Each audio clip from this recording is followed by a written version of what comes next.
ഫ്രാൻസിന്റെ വീരചക്രവർത്തി Napoleon Bonaparte നീണാൾ വാഴട്ടെ. വിളിപ്പിച്ചത് എന്തിനെന്ന് കൽപ്പിച്ചാൽ പ്രഭു.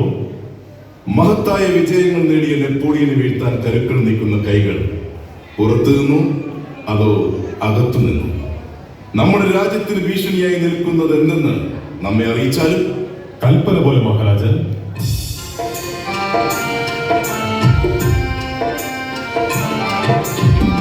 മഹിമയോടെ ആസയിൽ വാണരുളോ, മഹിമയോടെ ആസയിൽ വാണരുളോ, മണികിരീടം ചൂടി വാഴും രാജാ, മണികിരീടം ചൂടി വാഴും രാജാ, മംഗളമായി ദേവൻ ഫ്രാൻസിനെതിരായി, മംഗളമായി ദേവം ഫ്രാൻസിനെതിരായി, മതികെട്ടവർ ഒന്നിച്ചു ചേർന്നിടുന്നു.